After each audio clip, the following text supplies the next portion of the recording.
Deja vu లేదా మిథ్య పరిచయ భావం అంటారు.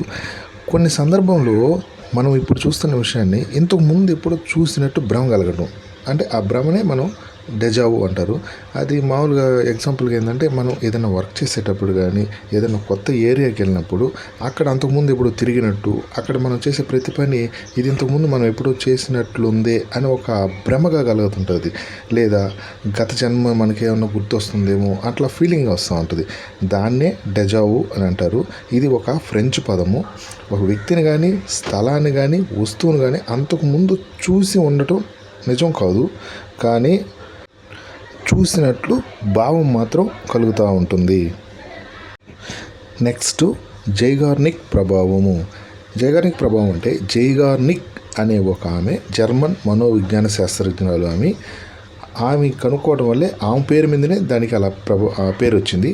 ఆమె ఏంటంటే, సగంలో ఆపిన పనులు, అంటే ఏ పనైనా కానీ సగంలో ఆపేస్తే పూర్తిగా నేర్చుకున్న పనుల కన్నా కానీ అవే ఎక్కువ గుర్తుంటాయి అని ఆమె తెలిపింది. అందువల్ల అట్లా ఈ ప్రక్రియనే జైగార్నిక్ ప్రభావం అని పేరు పెట్టింది. ఎందుకంటే ఆమెకు అనుకుంది కాబట్టి ఆమె పేరు మీదనే జైగార్నిక్ ప్రభావం అని పేరు పెట్టారు. ఆమె జర్మన్ శాస్త్రవేత్త, మనోవిజ్ఞాన శాస్త్రజ్ఞులు. జై అంటే జాగుడింతంతో ప్రారంభం అవుతుంది కాబట్టి జర్మన్ అని అట్లా ఆమె దేశాన్ని గుర్తుపెట్టుకోవచ్చు. నెక్స్ట్ కన్సాలిడేషన్ అంటే విస్తృతి అనేది, అంటే విస్తృతి అంటే మామూలుగా మర్చిపోవటం, దాన్ని విస్తృతి అంటారు. విస్తృతి అనేది తొలి దశలో అధికంగా ఉంటుందని ఎబ్బింగ్హౌస్ చేసిన ప్రయోగాల ద్వారా తెలుస్తుంది. అంటే ఎబ్బింగ్హౌస్ అనే శృతి వాటి గురించి కనుక్కున్నాడు కాబట్టి విస్తృతి అనేది ఫస్ట్ ఎక్కువగా ఉంటుంది అని చెప్పి ఆయన ప్రయోగాల ద్వారా తెలుస్తుంది. కానీ నేర్చుకున్న తర్వాత మొదటి నిమిషం చాలా ముఖ్యమైనది. ఎందుకంటే ఆ కాలంలోనే శృతి నిర్మాణం అనేది జరుగుతుంది. ఫస్ట్ నిమిషం ఎక్కువ శృతి అనేది నిర్మాణం అనేది జరుగుతుంది.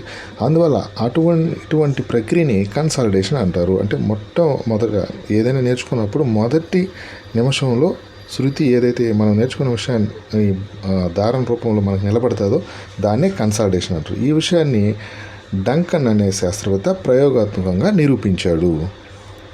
ఈ మూడు ఖచ్చితంగా టెట్లో కానీ డిఎస్సిలో కానీ ఈ మూడిటి మీద అంటే ఇంపార్టెంట్. ఇవి అప్పుడప్పుడు వీటి మీద అడుగుతాడు, అందుకని నేర్చుకోవాలి. ఇంపార్టెంట్ ఇవి.